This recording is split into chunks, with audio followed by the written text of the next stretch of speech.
As of the time of recording this, Sonic was added to the Outcome Memories characters doc, and a bunch of things were updated with it, including some better explanations given out to us. This video is going to be a sort of preemptive guide on everyone who's going to be in Outcome Memories version 0.1.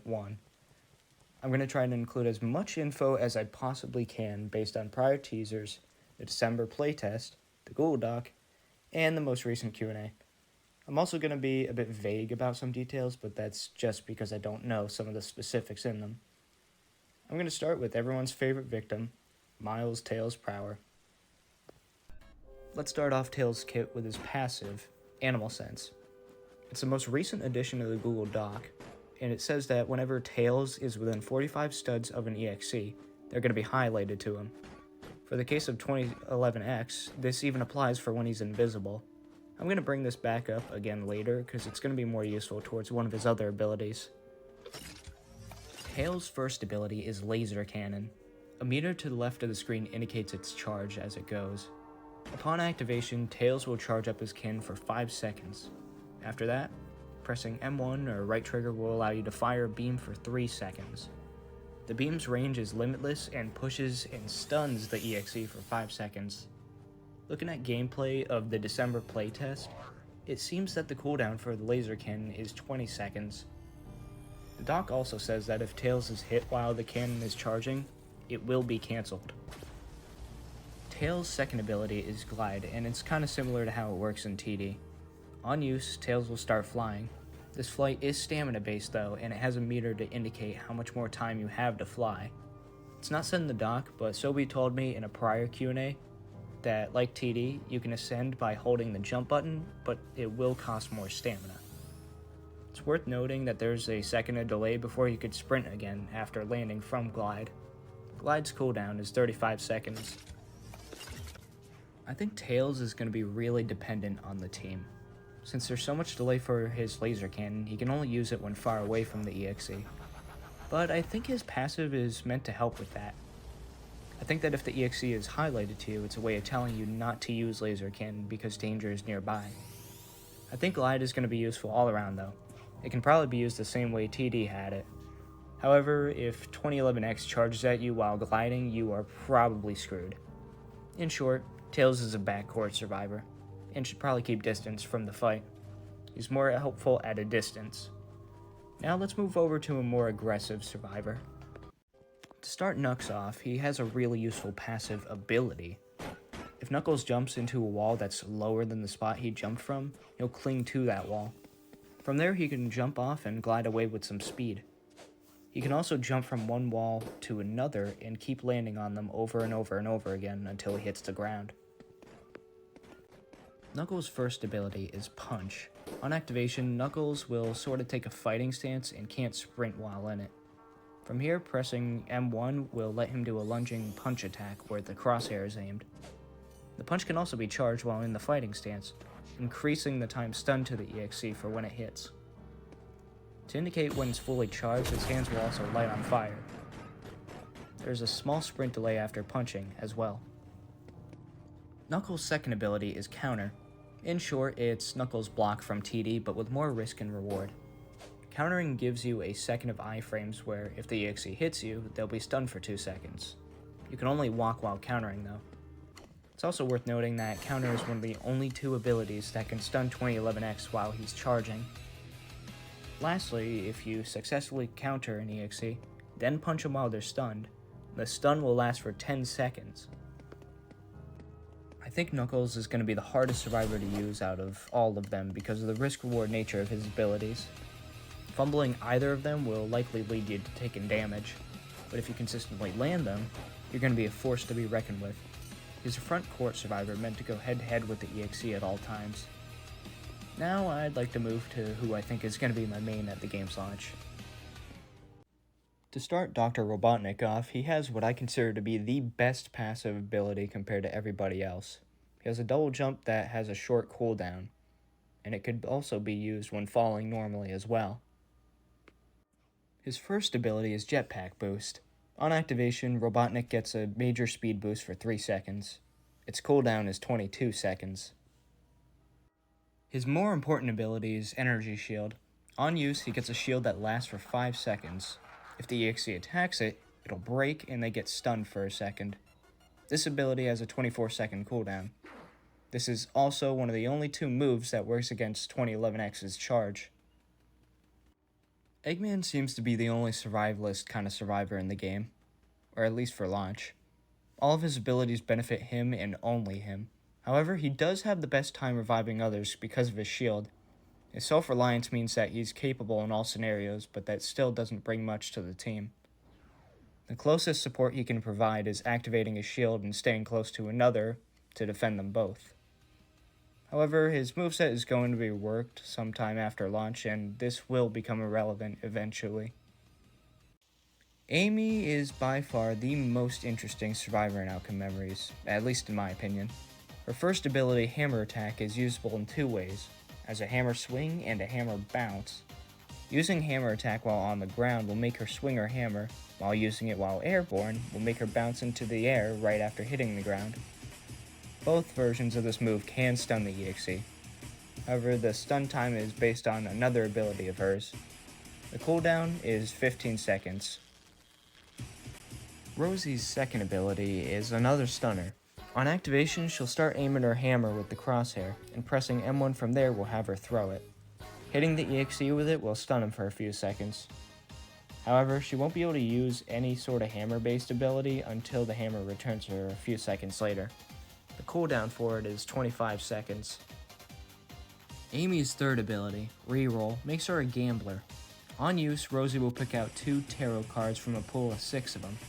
Each card debuffs or buffs Rosie in some sort of aspect.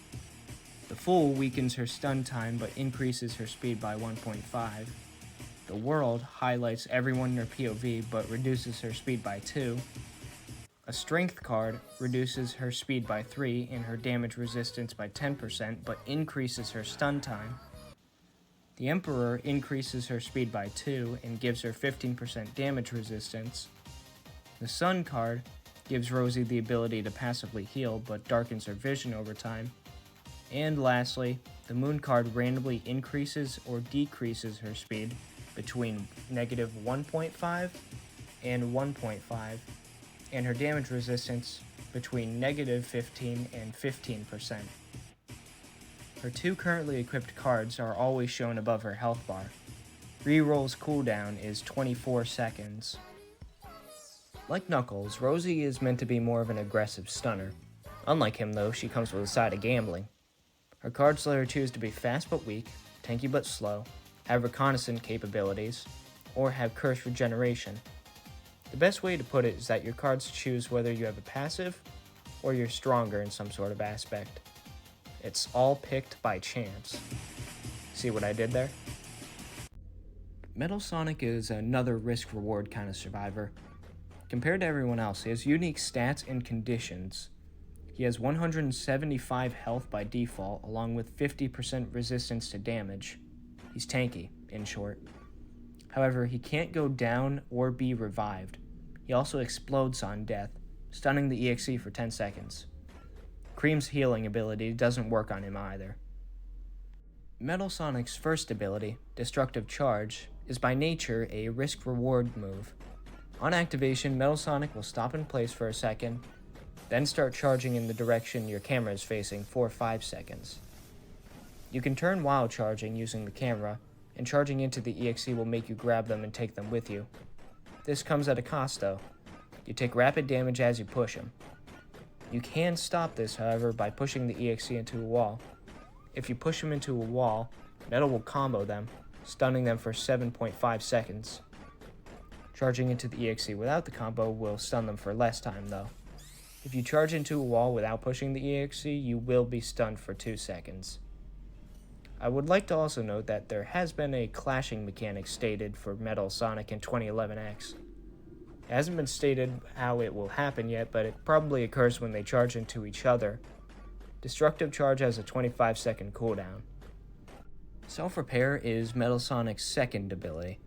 On activation, Metal Sonic will stop in place and start healing himself by a small amount every 2 seconds. The time between the healing is slightly reduced when Tails is nearby, and majorly reduced when Robotnik is nearby. Getting hit will cancel the healing though. In the prototype, the healing stops after Metal's health hits 85 or more, but this probably has been changed since then. Metal Sonic seems like he's supposed to be played like a hit-and-run survivor. With him, it seems you're supposed to charge the EXE, get away, and self-repair. Rinse and repeat. Without the charge, Metal is left in a tight spot, but his large health pool lets him be safe until destructive charge is recharged. Metal's charge also doesn't need to be used as a stunner. You could just use it to get away, which is especially useful when 2011X is in rage mode. He's likely the strongest survivor in the game since he's the only one who can heal himself naturally, and he has a long stun ability. To start Cream off, like Eggman and Knuckles, she has a passive ability. Cream is able to float to the ground slowly if you fall a certain distance, then press the spacebar while airborne. Hitting a wall while floating will make you bounce off it, ending your glide. I'm unsure if this has been changed or not, but in the prototype, using a spring and pressing spacebar at any point in the air will let you glide as well. We don't know the name of Cream's first ability, but we just know that it allows her to heal others. On use, Cream will start floating in the air and be unable to move for 7 seconds. During this time, all nearby players will regenerate health while in Cream's vicinity. Cream's second ability is Dash. Dashing makes Cream flip into the air with a burst of speed. Colliding with a survivor or EXE will push him away a bit, but not stun him. Colliding with a wall will make her just bounce off it. Dash's cooldown is 15 seconds. Cream is the only support survivor in Outcome Memory's launch roster, naturally making her reliant on her teammates. Unlike other similar games, I wouldn't recommend trying to heal teammates while they're running from the EXE, since she can't do anything while healing and the healing radius is small. She is going to rely primarily on springs in high areas while being chased, as her glide is seemingly more useful than her dash. I think it's easy to define how Cream is meant to be played. Heal teammates when they get away from the EXE, look for teammates to help you while being chased, and avoid the fight to the best of your ability. Let's start off the blue blur by talking about his dodge meter. Sonic's dodge meter is essentially 50 extra health. Getting hit by attacks or other EXE abilities will decrease it. M1s decrease it by the normal damage value, while the abilities reduce them differently. In 2011X's case, God's Trickery costs 15 stamina, while every second that charge touches you, it will reduce by 5. Once the meter hits 0, you are able to take damage again. Sonic will also take 15% more damage when he's solo. Sonic's first ability is the drop dash from Sonic Mania. On activation, Sonic will jump into the air and curl into a spin ball. When he hits the ground, he'll start dashing in the direction you're facing for 5 seconds.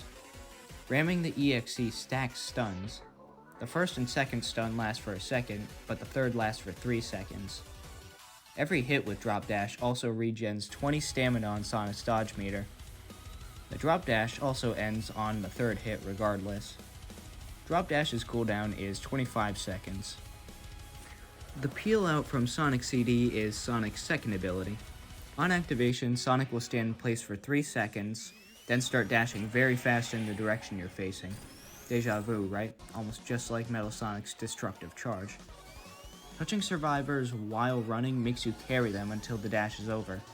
Sonic also skids to a stop when it ends. Sonic's kit makes him a risky stunner with a touch of support. If you go on the offensive with drop dash, you're going to need to get all 3 hits if you want to make a difference, and you only have a short window to do so. Like destructive charge, it could also just be used as a speed boost, but then you lose out on the chance of refilling your dodge meter. As for the peel out, you can't really use it if the EXE is close, as it will take too long to charge up. If you see a survivor being chased, you can use it to intervene and get your friend out of danger. I think it could also be used immediately after stunning the EXE with drop dash 3 times, as there might be just enough time for peel out to begin right as the EXE becomes unstunned. I think Sonic's going to have a similar difficulty to Knuckles, and be harder to use, but great in the right hands. Now we can finally move on to the only killer at launch, 2011X. 2011X's M1 deals 25 damage per hit, meaning it takes 4 hits to down a normal survivor. At least in the prototype, it only has a 1-second cooldown. This could have been changed, though. 2011X's first ability is Invisibility. On activation, 2011X becomes completely invisible, is invincible, and cannot jump or attack. A meter will also appear to indicate how much time you have left while invisible. Pressing the ability key again will make you visible again. If you are near survivors while invisible, their usernames will appear at the bottom of the UI as well, with numbers on them. Pressing the respective number key to that will make you teleport to them, revealing yourself, playing a voice line, and leaving you unable to do anything for 2 seconds. Invisibility's cooldown is 10 seconds. Charge is 2011X's second ability. On activation, a 3-second countdown begins with 2011X flashing red every second. Once it ends, 2011X will fly ahead in the direction of the crosshair for 5 seconds. If he touches a survivor, he will grab him and start choking him. Or in Metal Sonic's case, he'll start stomping his head in. On the survivor side of this, they will be forced into a minigame if they want to escape his clutch. The survivor will need to press a specific key about every half second 14 times to escape. Escaping will also leave 2011X stunned for a few seconds. Killing a survivor with grab also has an exclusive kill animation. Other survivors can free their grab teammate as well by stunning 2011X.